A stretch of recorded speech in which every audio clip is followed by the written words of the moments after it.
미스터 웅님께서 올려주신 썰랑썰레입니다. 유튜브로 보시는 분들 구독과 좋아요, 알림 설정, 댓글 잊지 말고 한 번씩 눌러주세요. 안녕하십니까, 개보건님. 썰랑썰레 팬이 되어버려서 운전 시 라디오처럼 계속 듣게 된 30대 후반 남자예요. 매일같이 개보건님 방송을 듣던 중 문득 생각이 들었습니다. 그 많은 운전병 이야기 중에 헌병대 운전병 이야기가 없지?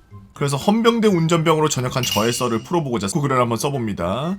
참고로 제 썰에는 비록 오래전 일이라 가물가물하지만 MSG는 전혀 참가하지 않음을 알려드립니다. 저는 055 군번으로 육군 병장 만기 전역하였습니다. 군대 가기 전에 소주는 써서 못 먹고 맥주는 살짝 홀짝홀짝 축일 수 있는 알코올 쓰레기였지만 군대 전역 후 기본 주량 소주 3병이 돼버리는 이런 게 가능했던 그런 이유는 바로 헌병대 운전병으로 군 생활을 했기 때문이죠. 헌병대 운전병으로 생활했는데 소주가 3병까지 늘어나는 거는 뭐죠? 저는 다른 시청자분들처럼 군 가족 빽이 있거나 주변에 군 생활 영향을 줄 수 있는 사람이 단 한 명도 없군 그런 일반인이었습니다. 대학교 1학년을 마친 뒤 휴학 후 아무 생각 없이 반년 정도 놀다가 입대했죠. 제가 갔던 의정부 306 보충대에는 때마침 그날 입소한 사람들 대부분을 운전병으로 빼가는 거였어요. 여기서부터 제 상위 1% 군생활의 시작이었죠. 그렇게 신교대를 마치고 운전병 특기 교육소인 가평의 3야수교로 가게 되었습니다. 야수교에서 저는 운 좋게 대형 면허 특기로 빠지게 되었죠. 그렇게 행복했던 야수교 교육을 마치고 경기도에 있던 모 사단 헌병대로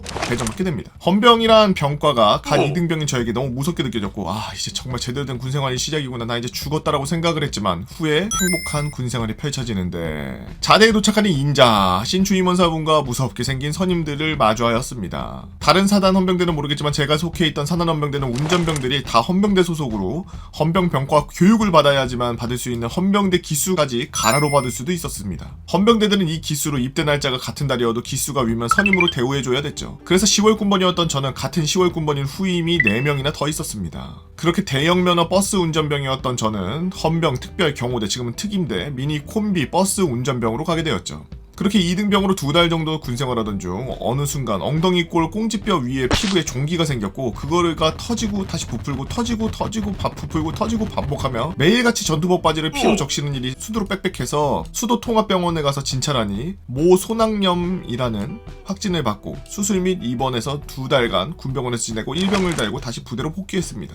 제가 복귀하니 다른 선임이 저 대신 특경대 운전병을 하고 있었고 때마침 모 연대 헌병 파견대 운전병 자리가 비어 있어서 제가 대신 후타로 들어가게 되었죠. 여기서 헌병 파견대란 제가 복무했던 모 사단은 직할 3개 연대 헌병대 파견대를 두어서 그 3군데 헌병 파견대에서 자신들이 맡은 구역의 군사건 사고를 처리하는 곳이었습니다. 그렇게 저의 행복한 군생활이 시작되었습니다.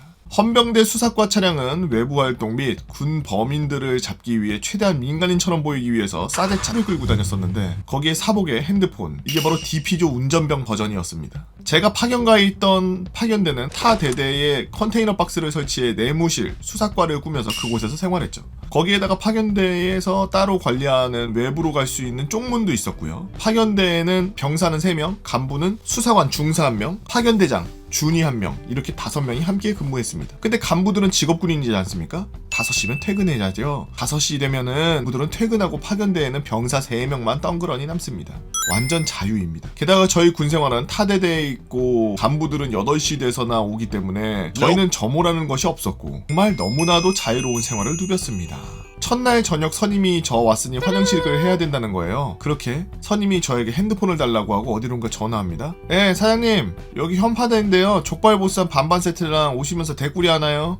파견대에서는 저희가 관리하는 쪽문이 있었고 옛날 선임들이 그 쪽문으로 족발, 치킨, 탕수육 등등을 가게 사장님들도 군인 병사라는 걸 알면서도 부탁하면 소주 대거리를 한 병씩 갖다 주셨죠. 그렇게 매주 주말마다 술 파티가 시작되었는데 제 군생활은 운전병이라 맨날 밖을 돌아다니기 때문에 힘들 만한 일은 없었습니다. 게다가 핸드폰까지 들고 다니니 문득 드는 생각이 나 군인 맞나? 라는 생각이 종종 들었죠. 외박 갔다 올 때도 양주를 구매해서 저희가 관리하는 쪽문으로 후임을 불러서 양주 넘겨주고 위병소로 다시 가서 부대 복귀하고 그랬습니다. 거기다가 헌병대 수사관들이 부대 내에서 힘이 있다 보니 여기저기 식사를 많이 얻어먹곤 하는데 저희도 그곳을 다 따라다니면서 수도 없이 많은 별미를 먹었죠. 오히려 민간인이었을 때 못 먹어본 것까지 군대에서 맛을 봤습니다. 그래도 수사과 운전병이다 보니 사건이 발생할 때마다 새벽에 운행을 나가곤 했는데 저는 그것조차도 힘들다는 생각이 전혀 들지 않았어요. 솔직히 사복 입고 핸드폰 핸드폰 들고 운전만 하는데 힘들 게 뭐가 있습니까? 거기다가 운행 일과 중 반은 차에서 대기하고 그 당시 제 핸드폰엔 RPG 게임의 모든 아이템을 다 모을 정도였죠. 저희의 꿀 생활에 또 한몫해주었던 건 저희 사단만인지는 모르겠지만 헌병대 수사관들이 자신들의 진급 점수 반영 중에 첩보라는 게 있었는데, 첩보는 군대 내에서 발생하는 간부, 병상의 잘못된 행동을 적어서 보고하는 것으로 아주 사소한 것까지 보고하는 겁니다. 그런데 수사관이 이 첩보를 자신들의 활동을 하지만 주로 어디서 얻냐? 파견대 병사들에게서 얻었습니다. 첩보 5건은 치킨 1마리 이런 식으로 저희들과 거래를 했죠. 게다가 제가 다른 건 몰라도 정말 꿀이라고 생각했던 건 바로 훈련 열애였어요. 우리는 군대 2대 훈련인 혹한기와 유격 훈련, 저는 파견대 가기 전 2등병 때 혹한기 한번 받아보고 그 이후로는 훈련을 받아본 적이 없습니다. 혹한기 훈련은 파견대장님 모시고 따뜻한 데에서 있다가 가끔 훈련하는 병사들 있는 곳으로 가서 수다 떨고, 유격 훈련 같은 경우 파견대장님이 제가 부재시 사건이 터지면은 지리를 잘 알고 있는 운전병이 없었기 때문에 2번 다 빼주셨었죠. 저는 솔직히 말해요, 친구들이 모인 자리에서 누구 군생활이 제일 힘들다, 누가 힘들었다 뭐 이런 논쟁을 벌일 때 제 이야기 나오면 전 당당하게 말합니다. 나 군생활 개꿀 빨았어. 저도 다른 사람들과 같이 만약 제 글이 유튜브에 올라간다면 수원 애경백화점에 폭발물 사건, 수사관이랑 잠복해서 탈영병 잡은 썰, 전국 군 사건 일지에 올라오는 골 때리는 사건 모음 등 제가 알고 있는 헌병대의 재미난 이야기들, 사건들 한번 올려보겠습니다.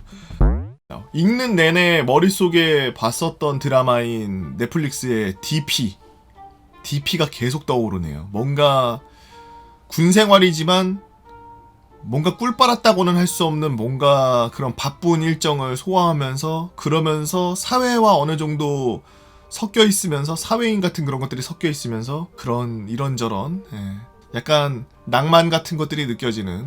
근데 솔직히 술을 맨날 먹은 거는 안 되지. 나랑 연배가 비슷한 것 같은데 그러면 안 되지. 30대 후에 나랑 동갑인 것 같은데 8호 소띠예요? 8호 소띠들이 일을 잘해. 여튼 정말 재밌는 이야기 잘 들었습니다. 지금 다음에 이런 글 써볼게요 라고 해주셨던 이야기들, 그날도 23.5도로 집중력을 최대한 발휘할 수 있는 온도로 맞춰놓은 뒤 글 적어주시면 진심으로 감사하겠습니다. 미스터 웅님. 여러분들은 어떤 이야기들을 갖고 있나요? 여러분들만 알고 있는 특별한 이야기나 재미난 이야기들 네이버 카페 개보고 팬다모이나 개팬다로 오셔서 썰렁썰레 게시판에다가 글 남겨주시면 유튜브로 작업해서 업로드하도록 하겠습니다. 유튜브로 보시는 분들 구독과 좋아요는 정말 큰 힘이 됩니다. 많은 클릭 부탁드리고요. 오늘도 나라 지키기 위해서 고생하고 계시는 구구장민 여러분들 진심으로 감사합니다.